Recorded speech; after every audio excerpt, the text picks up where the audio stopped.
I'm confident that New Year's Eve 2016 will be another great and successful event in the city of Chicago.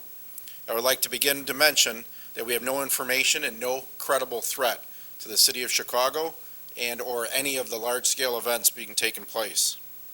However, that does not minimize the importance that we ask everybody to please call 911 to report any suspicious activity, any suspicious persons, or any suspicious objects they may see. Along with our federal and state law enforcement partners and all our other city sister agencies, we will have a large presence at the new Chi-Town Rising event, Navy Pier, the entertainment areas, and in all of our neighborhoods. I'd like to comment that we are not using any resources that would have been dedicated to our neighborhoods to support these downtown events. In fact, we are even adding additional coverage in every neighborhood in the city of Chicago tonight. Whether you're celebrating at home, at a friend's house, or at any one of the large events, we would like to remind everybody to please be responsible and please be safe. Please do not drink and drive. We're recommending that you either prearrange your transportation home or you take advantage of the CTA. Again, this year, the CTA will be offering the penny rides from 10 p.m. until 4 a.m. on New Year's Day. CTA will offer free rides to customers, sponsored by Miller Coors, for the 4th straight year. This is a great option to not get behind the wheel and drink and drive. In every neighborhood across the city, officers will be out to enforce the law and ensure safe travel for people going to parties and other destinations. Among the other reckless behavior that there will not be any tolerance for is celebratory gunfire. Those engaged in illegal activity such as celebratory gunfire will be arrested and prosecuted to the full extent of the law. Whatever it may be, illegal and reckless behavior will not be tolerated. In conclusion, I would like to again emphasize that there are no credible threats to the city of Chicago or any of these events. To please call 911 to report illegal activity or suspicious activity. And I'd like to thank all of our city sister agencies and our federal and state law enforcement partners who support us not only on this event, but all our large-scale events to keep them safe. If there's any questions, I'm happy to take them.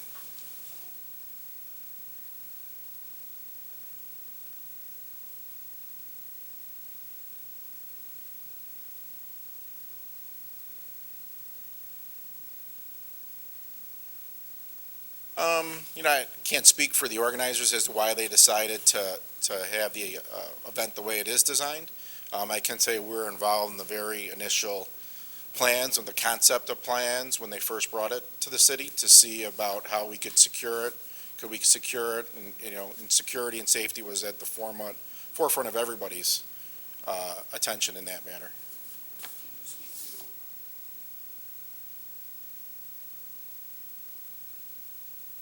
There's always challenges with that, just because you simply don't know how large the crowds are going to be, how many people are going to enjoy it from home, how many people are going to come down. So you just prepare and have contingencies in place to adjust based on what that dynamic is in terms of crowd size.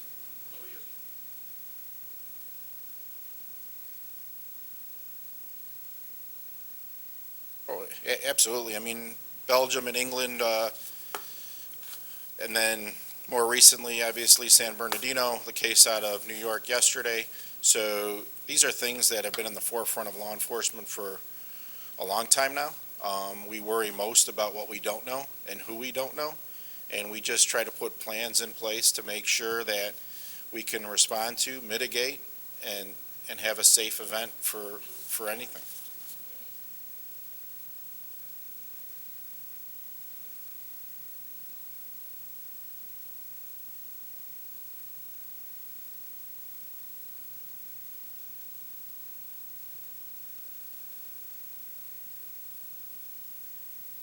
So a couple different parts there. So one avenue is we use a lot of administrative personnel to take them out and put them in the field. And when I say that is maybe training division staff, academy staff, there's obviously police officers that are instructors there that work night duty on these nights.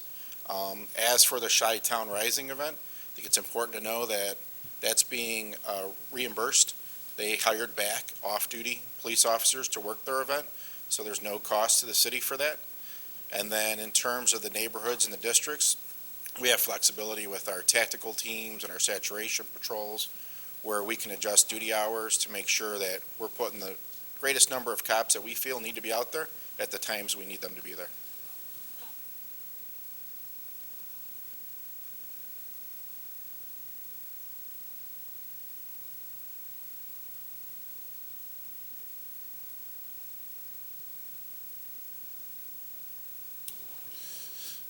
I wouldn't be able to give you a percentage. I would say it is a great deal more across the neighborhoods and the downtown areas and the entertainment areas based on what you would have on a regular nightly basis. And again, it's a current model that we use every New Year's Eve that always gets twerked and changed for what's the latest intelligence we have and information that we operate under. So I'm sorry, I can't really give you that specific percentage but there is a great increase.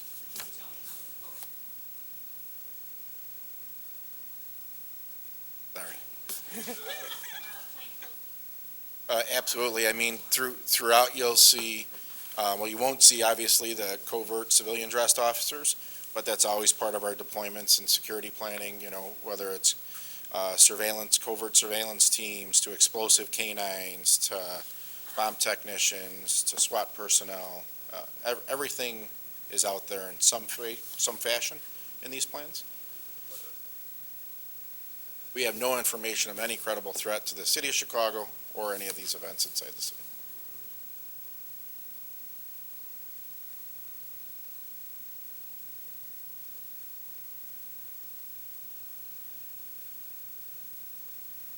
So we obviously have increased DUI patrols. On New Year's Eve, we do more saturation-based patrols instead of checkpoints, just so that we're not limited, obviously, to one or two locations.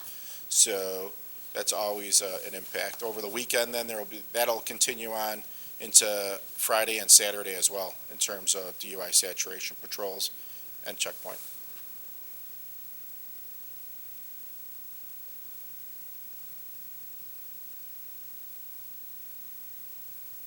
So all the road closures for the Chi-Town Rising are already in place and in effect.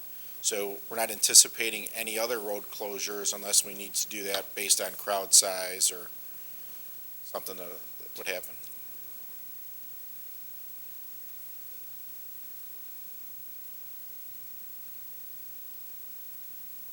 I mean, our officers handle demonstrations every single day. We fully support people coming down and exercising their First Amendment rights, and we'll be there. However, we will draw that line between somebody exercising their First Amendment right and somebody that's doing a criminal act.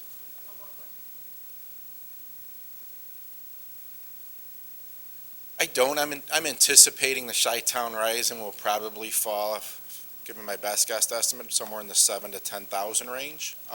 But that's the unknown, with the first year event. What is it going to be? How many people are going to come down versus watch it on TV? Obviously, the weather's going to come into play with that as well. So we'll just have to wait and see and adjust accordingly.